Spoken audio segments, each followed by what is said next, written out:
Hi, everyone. Good morning, good afternoon, good evening, whichever it is for you that are joining us today. Welcome to today's event, which is an In Conversation with Alex Kopacz.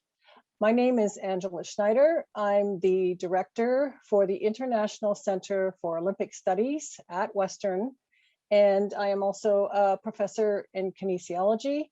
I competed in the 1984 Olympics for Canada in the women's Coxed 4 event in rowing, and my crew won a silver medal.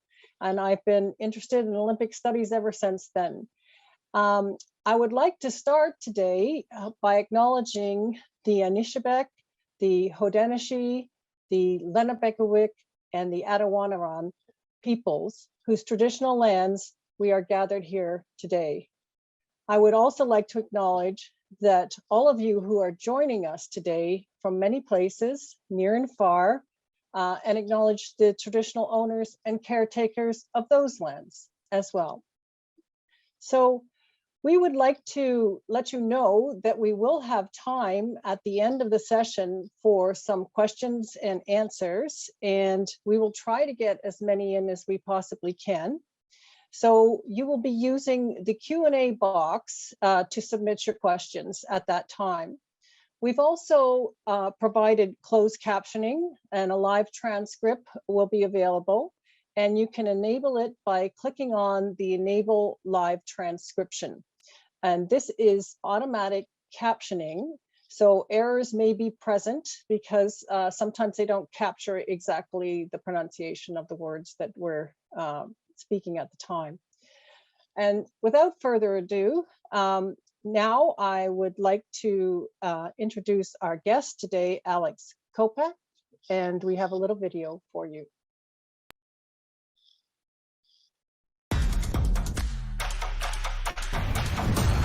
At Western, we have this preseason competition amongst the squad. Just for fun, I thought I'd get into the sprint race, and I ended up making it to the final heat. And one of the sprint coaches used to do bobsled, and he said, you'd be a freak athlete for that.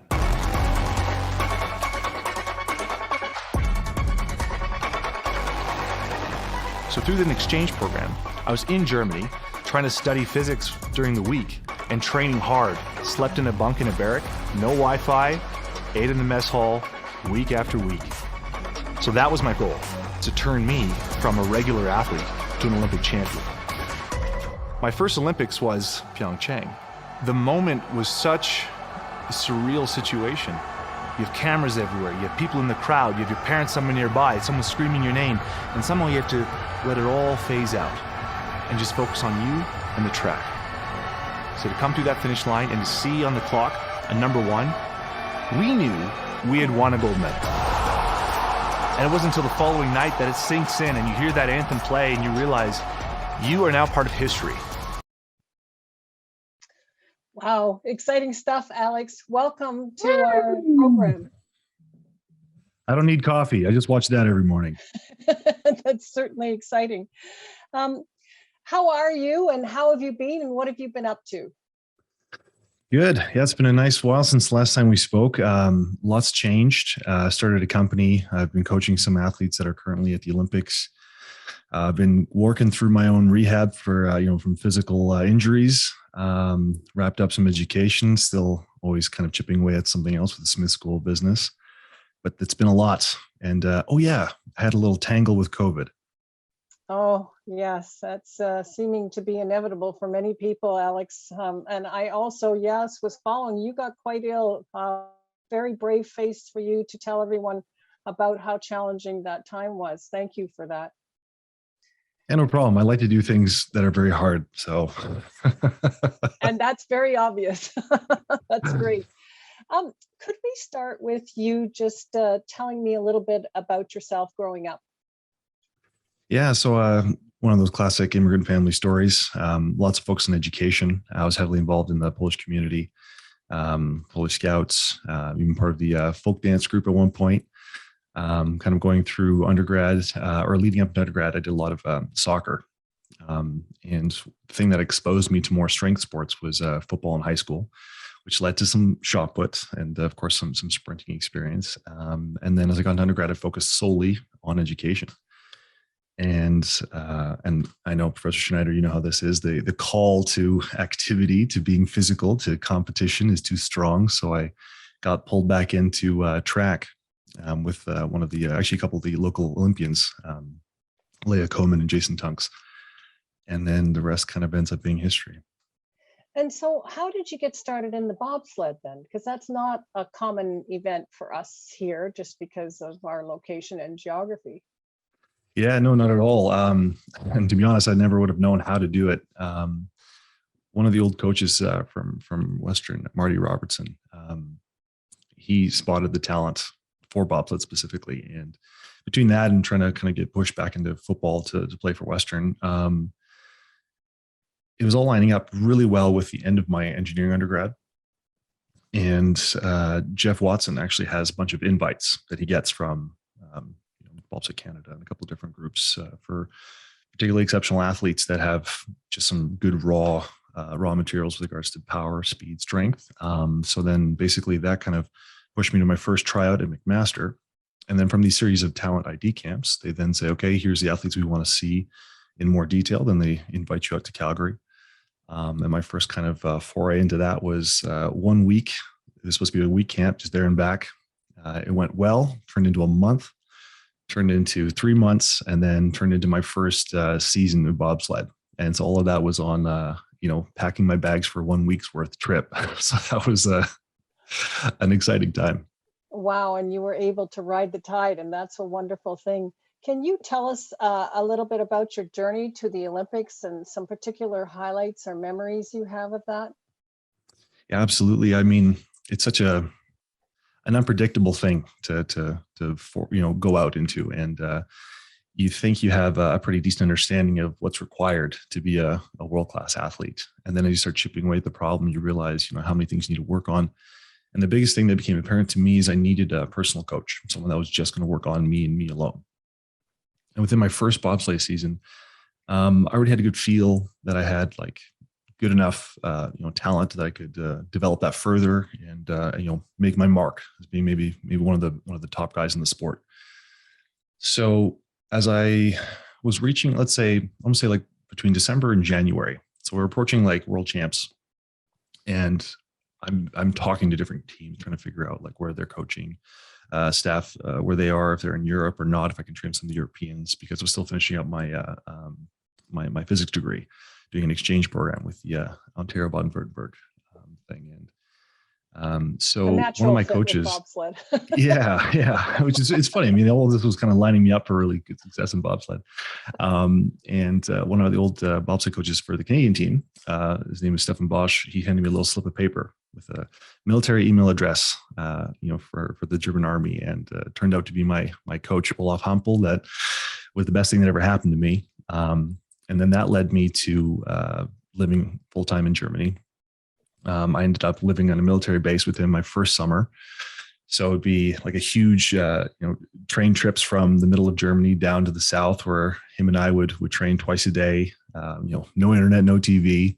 And then as the following summers kind of came up, I had to learn how to speak German very quickly.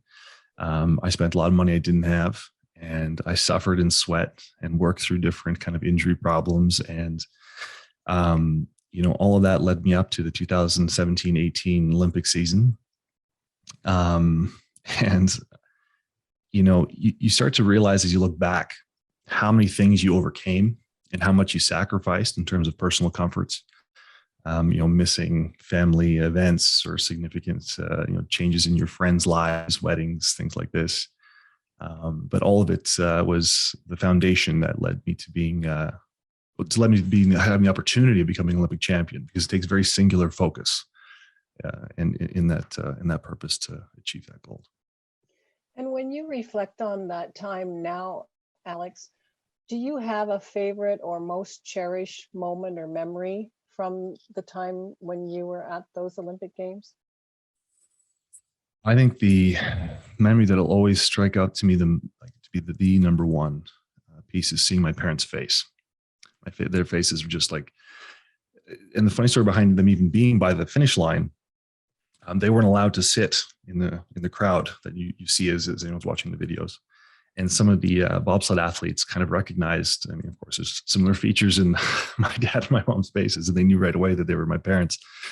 So some of the other bobsleigh athletes from a U.S. team, I can't remember who else was nearby, but basically they said, "Hey, just follow us," and they essentially pushed them past the security guards to rush them up to the side there. Seeing my dad's eyes, just he's filled with tears, my mom's screaming. Something will always kind of wake up that really deep inner child in us when we see our parents that overcome with emotion and pride. That's definitely my favorite memory. Yes, those are absolutely wonderful memories, Alex. I had similar ones from my Olympics. They had a little sign that said Angie from Rodney, which is a tiny little hamlet. So it really is something that stays with you for many years after, and it's a wonderful thing. Now, what have you been doing since your time at the Olympics? I know you're still really, really busy, but it'd be great to hear what you started to do right after and where you are right now. Yeah, so literally immediately afterwards, I landed in Vancouver. I stayed in Whistler for about a month. I got a job at the bobsleigh track. I was scraping ice. I was just crazy bored. So I got to work. And then when things wrapped up there with an ex-girlfriend, we drove back to London, Ontario, and then kind of just tried to see what kind of having that gold medal post-Olympics success was going to be. That led to a tremendous amount of public speaking, to a TEDx talk. I then completed my physics degree. There was a couple of courses that I needed to do over the years that got missed. Then I jumped through a couple different companies. I was director of engineering and manufacturing facility, then a couple different startups. And then that kind of just led me back to, I think I need to strike out and do my own thing. And so I started a company with a dear friend of mine, Matt Leah. We've been working on this thing for, I guess, 2 years from ideation, but just a year and a bit of actual operation. And then a little bit of the in-between space, 2 athletes approached me and asked me if I would coach them privately, and both unrelated to each other. My first athlete, Cyrus Gray, and the second one, Western alumni, Sarah Villani. And it was quite an amazing opportunity to give back what my coach gave to me, pay it forward. So that's been a very, very, very interesting journey, being a coach by trial by fire, and then putting their trust into me. And I'm proud to say that, both of them will be in China. Sarah will be competing in the 2-woman race, and Cyrus is there as spare and support. But it's been a wonderful way to help transition. That's so important, Alex, when you mentioned that you give back, because so much of sport is volunteers too. A lot of us don't get paid for our time in sport, and it is such a wonderful thing to give back and have that opportunity. Now, I know you were coaching and dealing with them during the pandemic. We have a research study funded by SHRC right now where we're interviewing Olympians from Tokyo and how they had to pivot for the pandemic, given the restrictions and given the uncertainty and given the tremendous increased psychological stress. Maybe you could share with us a little bit about how you personally, with your coaching and your athletes, had to pivot during this pandemic.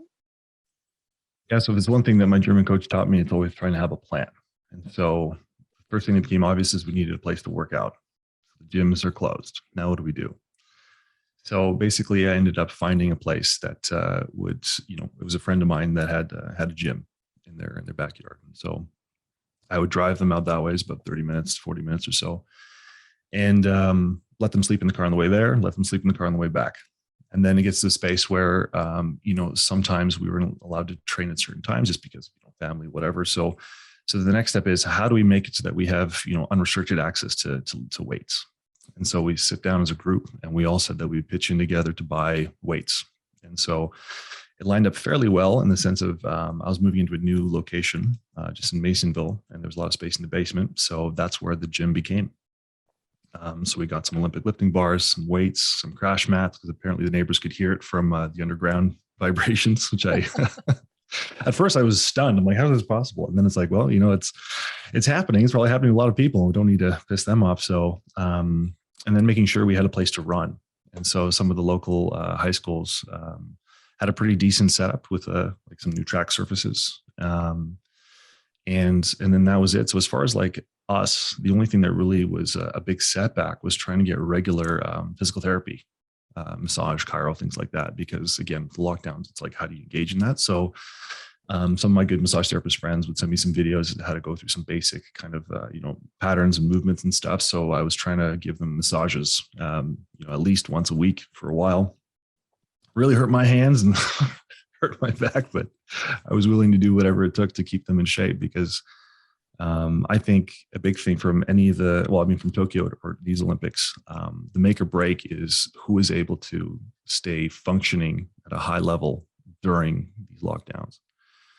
And then of course, like going through COVID, my two athletes, they got it from me, and I'm so very grateful that they didn't have very severe symptoms compared to me. But there's a lot of weight of the guilt of exposing them to certain things and trying to protect them. And I think back to the way I felt with my coach. It was such a symbiosis of a father, a friend, a coach, right? And so there's times where I laugh and I say they're my kids, but they're only a couple years younger than me, which is ridiculous. But I imagine these are the kind of feelings that a parent has when you see your children succeed, or if you see them fail, because there's quite a lot of emotions the last 2 years over that. Wow, some really tremendous ideas there about how you overcome those issues. Were there any particular psychological messages or emotional messages that you tried to share with them as they were preparing, given the uncertainty of everything every day? Yeah, I mean, just even, and I'm sure, Angela, you can think back to the way things were with you and your team. There are things that they will step into within the social dynamics of the team that has its own set of challenges. So, I mean, I tried my best to prepare them for those. And once we got in the space of the pandemic, well, this is also new territory for me, but I knew that, again, a lot of the times I leaned on a lot of the stuff that my coach did with me, tried to force them into having culture days, as my coach would call them. So we'll go for a hike somewhere, maybe drive them out to one of the lakes just to check out the beaches. Because I know, like, for example, Cyrus from Vancouver, he's never seen the lakes around here. So that's the best that I could do. I tried to find like things that we could laugh about, or we used to watch certain movies together. We watched a series of shows and just little almost like roommate type things. Because if it's all just focus on training, it's very easy to get broken down. And between the both of them, they had their own challenges, even from a dietary perspective. Sarah had to have a very strict diet so that she had a lower weight, and Cyrus was forced to gain weight. And so just imagine being in the same household where one's trying to eat breadcrumbs and the other's trying to eat craft dinner, and both of them are hating it, but then they're hating on each other for how easy it is for the other. And, so it was a beautiful, beautiful adventure. Yes, and as we're coming into the opening ceremonies coming up very soon for these 2022 Winter Olympics, Alex, I'm sure you're aware that there's been a lot of controversy coming into these games. You and I know that there's always a crisis around the Olympics, always something, doping, politics, always. But in these Beijing Games in particular, we really have seen a lot of controversy and a lot of challenges and issues that athletes have to deal with on top of all the things that you just described, in the pivot with COVID. So great debates over the freedom of expression for athletes, the IOC Rule 50, great debates about whether or not we should be boycotting from human rights perspective. I don't know, did that ever come up in your conversations or your thoughts? Or even if it didn't, what are your thoughts on some of these issues, if you don't mind sharing them with us? Yeah, no problem. I mean, probably like yourself, you get a lot of phone calls from people getting your input on the Olympics and stuff like that, especially in and around the end of a quadrennial. There's a lot of people trying to engage with me on social media to, sign petitions and stuff to go against the Olympics. And I think the hardest thing is, we all, as far as like representing Canada or a nation abroad, citizens have different roles. And our role as athletes is to represent the physical prowess of our country. And the diplomats that go are there to represent our political interests and maintaining some of those relations. And the hardest thing is, how do you split your energies between trying to help some of the local social causes as well as bring your physical best? Because at the end of the day, that is the only reason that you're there. And trying to do something in tandem, if it's successful, I think is great. And it's a very beautiful thing. And I'm never really sure if the Olympics is a place where you can get any effective change to the local political climate. Because if the whole world looks and doesn't like something, how much is that actually going to change the local setup? So, I mean, I remember in Korea, we had a bunch of people were protesting, and they would line up with signs and stuff on the way into the village. And, you know, whether or not true or not, I mean, I'm sure there was some truth to it because they wouldn't have been there. A lot of the workers were not paid for their labor of setting the village up and some of the other venues. What is someone, you know, in our position going to do to make sure they get their wages? You know, we could give money out of our own pockets. But as far as like larger scale, the best we can do is when we come back home is to kind of maybe petition, whether it's, you know, start off at the local level and then kind of elevate it to Ottawa. But I think the healthiest thing an athlete can do is focus on their competition, take note of their surroundings, get home, then do something to try and, whether it's like raise funds or something like this, to kind of help some of the local causes. Because as we can all imagine, a lot of manufacturing is run out of China. So I'm sure there's going to be quite a lot of you know, labor issues, you know, enter in your human right lists of things that could be going wrong that we aren't even aware of. Yeah, it is such a challenging thing. And, you know, I think people really sometimes don't understand the reason this keeps happening with the Olympic Games is because the Olympic Charter itself has discussions of human rights, and it's not the World Championships. So World Championships don't have this other part of the mission like the Olympic Games. So for athletes, it really is a challenge to stay focused. And your folks out there right now having to focus on doing their best for their country, which, as you say, is their job, to have all these other things happening as well and trying to cope with all of that, it is a tremendous load. And it's wise words, I think, to suggest that perhaps the best way to deal with some of these things is when you're home safe again, and speak to things that you can speak to and address things that you know something about that you can contribute to. Because it is a tremendous burden to try and change the world at the Olympic Games while you're competing as an Olympian. Yeah. It's a very hard thing to do. Yeah. But we also have some very great iconic moments that people turn to from the Olympics that represent tremendous breakthroughs in celebrating humanity. So at the same time, we do celebrate those things, and that's a wonderful thing. Do you, Angela, where I think we saw some beautiful things in like Pyeongchang Olympics is the inclusion of North Korea.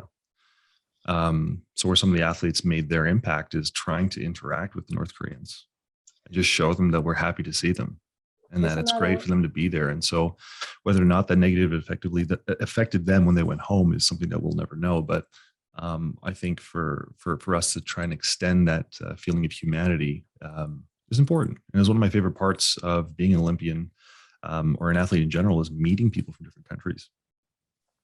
Absolutely. Absolutely. I can remember from my Olympics in '84, which was a boycotted Olympics, the Romanians were one of the only teams that came from the Eastern Bloc, and how we made an effort to reach out to them and thank them for coming and for being there. We need the best people in the world to take us to a higher level. We don't want just regular competition at the Olympics. You want everybody there. You want the best. So yeah, that's a great thing. Do you have any advice out there for younger folks that may be thinking about this path and really perspectives on that from a younger person's perspective? Well, if they must do Olympic level sport, then the first thing is I would remind them it won't be easy. I remember Chris Spring was the first Olympian I ever met when I got to Calgary. I went for the tryout and I figured that they'd be doing the bobsled pushes at the top of the track, right? Meanwhile, at the bottom, there's like an ice house, right? So I'm at the top and I see this guy and there he is. And I think he just works the track. And then turns out as he drives me down in his truck, he hops out, puts on his gear, and now he's pushing. I'm like, oh man. Chris said that the hardest thing he'd ever done was trying to make an Olympic team and compete at the Olympics. And that was, you know, my first year kind of looking ahead. Looking back, absolutely, because it will challenge your mind, body, and soul. You will feel worthless. You will feel like giving up. You'll be in pain, and you will be very, very much uncomfortable. And you will miss a lot of things. And if all of that is worth it to you, then I say it's very possible. And I didn't realize how possible it was until I tried. And someone from a smaller town with a family that doesn't have a particular athletic background, I don't think people expected me to go that far. And so if you're willing to pay that price, a lot of people would be shocked at how much they could achieve. And at the very least, setting yourself a goal of making a national team is still a tremendous achievement, even if you don't make the Olympic squad, because there's a lot that goes into it that is out of your control.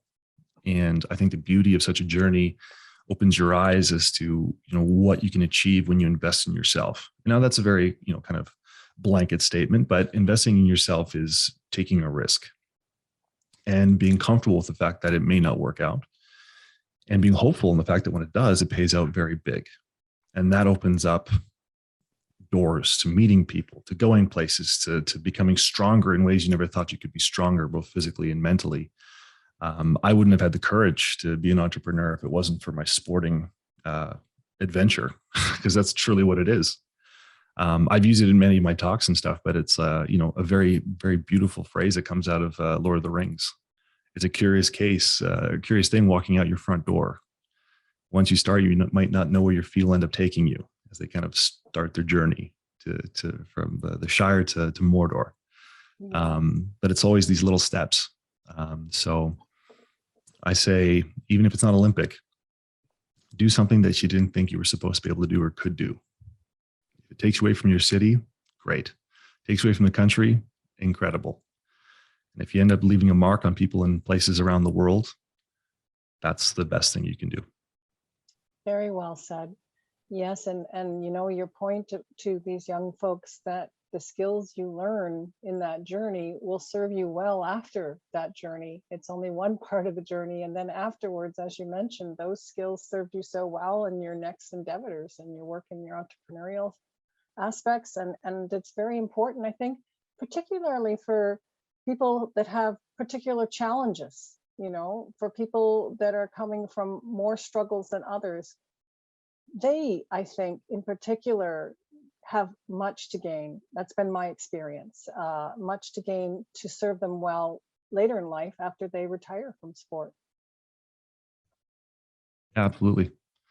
And then, of course, like from that mentorship, once you've completed whatever that journey ends up being and helping someone else start, I say again, it helps in healing yourself as much as helping them kind of avoid certain things that you wish you did at the beginning. Because the come down from such a high is it's a rather rough landing, and I'm definitely happy that I had some athletes help me through that, whether they knew it or not at the time. Yes, you need resilience afterwards too, don't you? The retirement process. And a good surgeon. Yes, that's right. If Dr. Gekken's listening, thank you. So we have a few minutes coming up where we will be able to take questions from the audience. And so you will be able to use your Q&A box. And I know we've got lots of folks out there from different backgrounds, including Mrs. Ferry's grade 6 class, who's watching us from St. Nicholas Elementary School and Lambton Public School. So if you folks have questions as well, please feel free to use the Q&A, and we'll take the next few minutes to try and see if we can answer them if there's any interest. And if not, I have lots more for Alex too. So perhaps if you want to have a look at that and see if you have any questions. And I believe we're going to get help from Michael or Jeff. If they see the questions, they'll let us know. I'm just gonna, while we're waiting to see if we're going to get any questions through the Q&A box, Alex, could you just tell us a bit more about your entrepreneurial work right now, like what it is exactly that you're involved with? Yeah, so part of my my undergrad with mechanical engineering and physics, I had the privilege of working at Robarts, and my experiences there kind of showed me that there's a very fantastic way to work on solving problems that help make people feel more comfortable, and that could be as simple as bracing type devices all the way up to surgical implants. And I've really gravitated more towards that, considering all the injuries and stuff that I deal with on a day-to-day basis. And so the premise behind the company is truly medical devices to provide a pain-free path to performance for all people. That's a great mission. Yeah, thanks. And yeah, it's something that I think lends itself well to my life experiences as well as my technical background. And it'll be very rewarding if it actually can give people a little bit more comfort. So I'm able to read some questions, Alex. We are getting some questions here. The first question is, what are your goals and aspirations for the future? Well, for you. Yeah, I'd say probably almost ever evolving. At this point in time, I'd like to have a company that kind of lives past me. Something that can have a series of employees that becomes like a regular mainstay. It'd be fantastic to be part of some cool new kind of intellectual property that's used outside of what we're doing. And I'd say on a more personal level, I'd be thrilled to be able to be healthy enough to start sprinting again. That'd be an awesome goal for me. It sounds good. We've also got a question, I think it's from Fidel. If you could do one thing different in training for the Olympics, what would it be? That's a tough one. Well, I'll say this. If I had full control over everything, what I would love to do is to be able to have had a more clear training schedule. So I guess I'll put some context to that, because in like the scope of bobsled, and I'm sure it's similar in rowing. I don't know if they keep testing you guys throughout the season leading up to the Olympics. Right. So you'll know what I mean by that, where it's just like, is it the person on the right? Is the person on the left? Like, I don't know, someone's not trying, and it's just like, but everyone's trying. And so I wish that it was more clear once you hit certain milestones that you were safe. So for example, post-Christmas, me and my pilot set a start record in Olympic. Hadn't been broken in over 14 years back then. Still holds to today. Wow. I would have loved for that to have been enough to said, okay, Alex, you're going to be our guy at the Olympics. Now prepare. And for me to have just gone and just did some good training, recovery, all of that without the constant threat of like, you might lose your spot in the next race. That would be the one and only. Wow. As I know the Germans had a very lovely month off in Portugal before they met us at the games. Meanwhile, we were still competing to the last minute. So that would be it. Good. I've got another question here from Zong Wen. Hi, Alex. Thanks for sharing. May I ask, how exactly do you handle stress? Tremendous amount of stress that is coming your way preparing for the Olympics. Any particular mindset that you switch into during this preparation process? Thank you. I'll give you two answers: what I did and what I should do. Didn't handle it well. I used a lot of anger to keep me focused on my goal. So that's probably a very easy thing to reach for as an athlete. As far as some of the things that I use to kind of trick myself to stay into certain competitive modes, I use a lot of like hypnotic suggestion. So I would deliberately have the same 50 songs in my playlist. So as the song one starts, I go through put my shoes on, I kind of get my warm up going, I start my jog, and then as I get to the more aggressive songs, it's like the first run is coming up around the corner. And then once I'm in the in-between phase from run one to run two, we could be waiting from an hour to 3 hours. It's quite a lot of dead air just hanging out there. So then I would deliberately kind of like put myself in a depressed state. I don't mean like emotionally, but I would listen to more classical music, something very easy, very light, maybe close my eyes and sleep for a bit if I could, and then slowly begin that ramp up again. And having that routine for every race for years, just slowly tweaking like the playlist and stuff like that. I think that was one of the best things I did to help manage the stress for race day. And then in amongst the village, it's quite a lot of hype and excitement and, cameras all over the place. I listen to, again, very, very low, easy music at all times. I just kind of kept my headphones on and try to stay pretty isolated. And I also basically told everybody before I headed to the Olympics that do not expect me to respond to anything.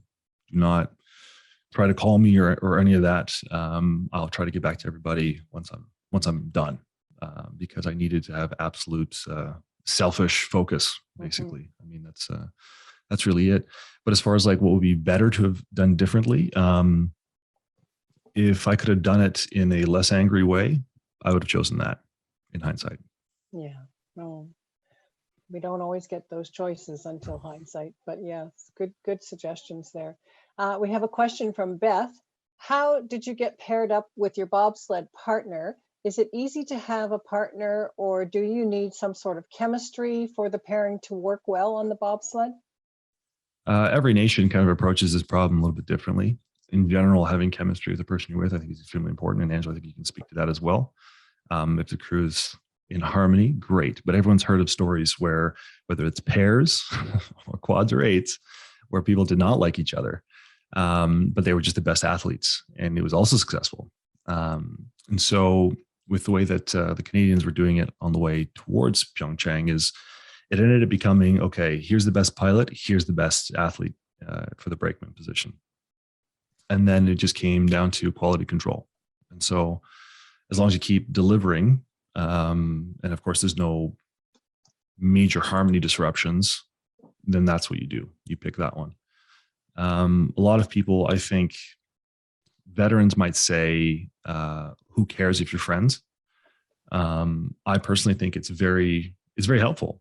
If you're going into the Olympic races, and there's a phrase that a lot of us will kind of say amongst the bobsled community, where it's like, blow it off the bone. You're at the Olympics. We don't care. You're in pain. You're going to give us your best, because we're all trying hard for each other. And if your hamstring tears, you're going to tear it during the first run, or insert your injury. But the point is, if you're willing to do that for people that you care about in love instead of fear,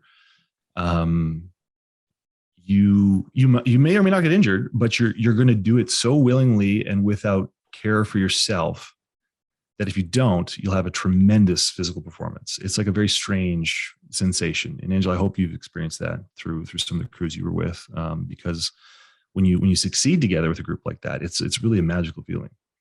It is, but also, as you point out, the professional disposition and the ability to work with anyone is also important.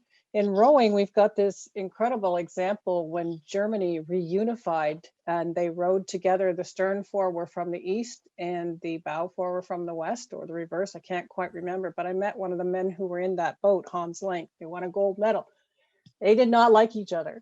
It could even be said that they might have hated each other, but they wanted that gold medal. And as athletes, they were professional and came together and they fought and they still won.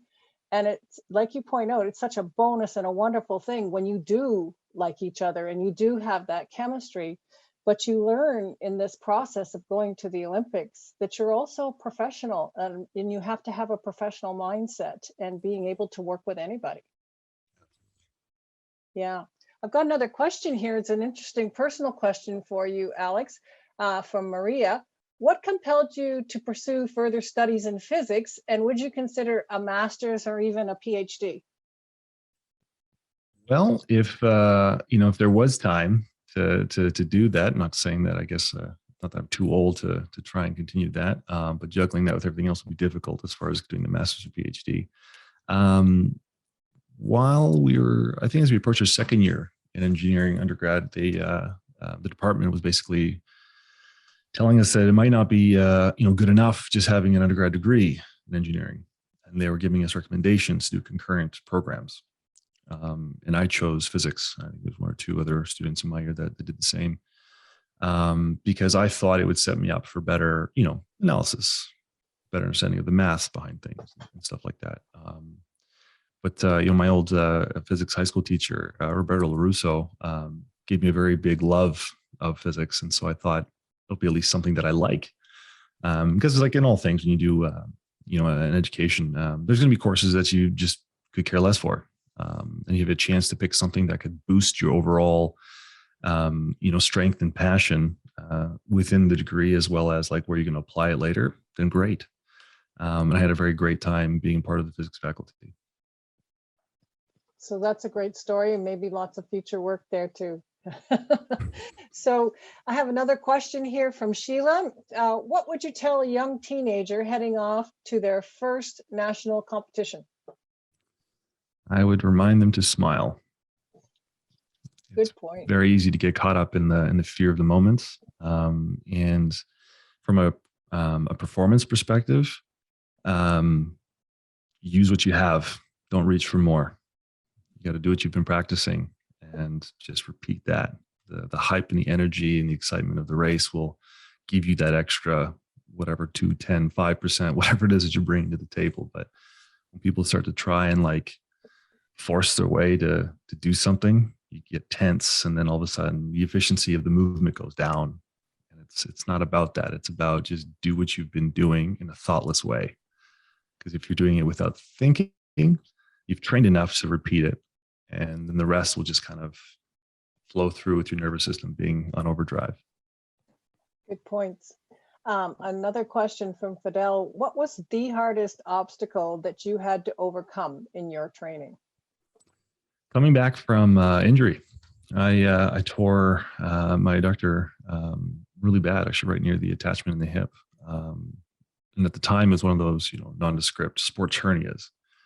But a lot of bobsledders that have had that, and unfortunately, it just comes down to that we're very strong. We have a lot of leg muscle, and we're moving them fast in a very, not hyperextended, but just like maximum extension kind of way, because we're just trying to maximize our contact times on the ground. And so there's just a lot of mass going back and forth if something gives. Usually surgeries are what are done, and then you're never as fast as before. So thankfully I was able to avoid surgery. I did some PRP treatments and then took time, but I was in pain and fear of re-tearing for the better part of a full year, actually. So wow. I tore it in the summertime. I was forced to compete anyways with regards to the tryout, and of course made it worse. And the pain was such that getting in and out of bed was excruciating. When you got a sneeze coming on, you dread it because there's nothing you can do to brace yourself. That's not going to cause your core to contract and therefore, really aggravate your injured zone. And then once it was healed, just a lot of residual pain. And so then psychologically, you're terrified of, is this the sign that it's torn? Am I about to tear on this next run? And when I came back to the team, because they always put a mandate as to like, well, when are you going to come back? You need a date, because there's always, carding politics involved. And so, okay, me and my coach picked a date. Whether I was going to be ready for that date or not, I don't know. The year before the Olympics is usually when people needs to see where the team chemistry's at. That plays a huge role in the following year. And then boom, there you are, your first race. And that's how they're going to see your fitness. And so you hadn't had any time to prep for it. You hadn't been in the ice house. You just show up and then they're like, okay, let's see it. Race-like scenario. And it's like, you pray that everything holds together. But when you have good preparation, you have a good medical team and a coach that puts in some pretty sweet, mental support elements. He would say things like, "It won't." Just simply, just matter of factly, it won't there. It just won't. It hurts, but it won't. Your body can handle so much more. And then you slowly start to prove to yourself that it doesn't. And then it takes time to trust yourself, and it takes time for your body to trust you that you're not going to injure it again. And that's a whole other piece from the recovery of the Olympic cycle. I remember having my first panic attack because of all the back pain and stuff I had from the torn this and that and the herniated discs. And it's like your body's like, I can't trust you to keep me safe anymore. Mm-hmm. So then there's a whole other piece to kind of get back from the other direction. It's so important, Alex. I think many people don't realize how many Olympic athletes live that fear all the time, because they are on the cutting edge of what it's physically possible to do in their body, and they're always pushing it but don't want to go over it. That's when you get the injury. So you've got to know yourself so well and trust, but at the same time you've got to push. And the ones that make it are the ones that can manage that balancing act. It's a really good point. So we've got another question here. What are you most looking forward to watching and following the 2022 Olympics? Athletes, of course. I can't wait to see how they do. No matter what the results are, I'm going to be proud as hell. But yeah, getting to know more of the athletes that are there in general from all the other sports, it just makes it it's more pleasurable to watch. When you're watching just as an outside observer that has no connection to anyone there, it's exciting, but it's just a little bit different because now you're looking for, oh, did they get better? Did they get over that thing that they were dealing with? And that's always fun. We got another question towards your coaching experience here. What did you take away from your experience coaching the South Korean team? That was a very incredible experience. I had no idea what to really expect going in. I knew I would be very happy to have a chance to see Korea properly because when you're at the Olympics, you don't really see anything. There's no time for sightseeing or anything like that. So, we managed the language barrier really well. And I think the thing that paid off the most for me was my curiosity and an interest in learning their culture and implementing some of their nuances, whether it's, the proper etiquette of how they have meals with each other or addressing each other with their proper titles. I put a lot of effort to making sure I memorized everyone's names and got the pronunciations right. And they have a culture where they really value good teachers. And so that was also really great to see that they made me feel like I had a very unique approach to things, and they found that special. And I still keep in touch with them, see how they're doing. And it's great seeing people take what you've given them as an experience, not just from like a technique, and feel stronger for it. We have one last question in our time frame here. It's related to the coaching. It's a question from Mark Hyatt. A question relating to high performance coaching. Given your experience as a coach and in addition as an Olympic athlete, what is your perspective as it relates to some of the high profile stories covered in the media where athletes have been subject to bad practice or even worse, abuse? What is needed to ensure effective, positive, healthy coaching within the high performance Olympic culture dynamic? Good question. That's a challenge. I almost feel like there has to be like an auditing control to guarantee safety. But like if you're asking me from a philosophical perspective, I'd say to the coaches is to not remember how terrifying it was to be in their shoes, and to not forget how it felt feeling like a inconsequential piece in the machine. Because the worthlessness is a very big reality. And so like whether the abuse comes in is, when you're so focused and invested on a goal, it doesn't matter what they say, you will dance whatever tune they play. And that's a space where a person can lose themselves.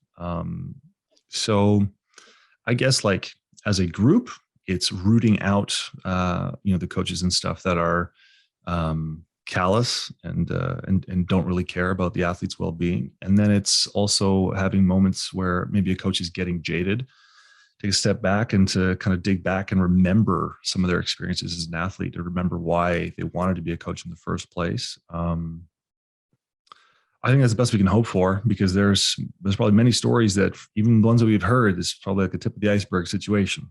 And this has been going back as tale as old as sport. I'm sure, Angela, you have whether, hopefully you personally didn't go through anything too bad, but I'm sure there's teammates and I'm sure there's other competitors that you used to chat with where they've gone through some pretty awful things. Yes, it's definitely a challenging question and something we need to continually work on and improve all the time. Thank you so much, Alex, for this conversation. It's been wonderful and enjoyable. And as we look forward to the opening ceremonies, I'm sure people will reflect on some of the words that you've expressed today as we come to the end of the session. I'd like to thank everybody for joining today's event, and a recorded copy will be emailed to the registrants within a week. And we hope you have a wonderful week and enjoy the games. Thank you. Buddy.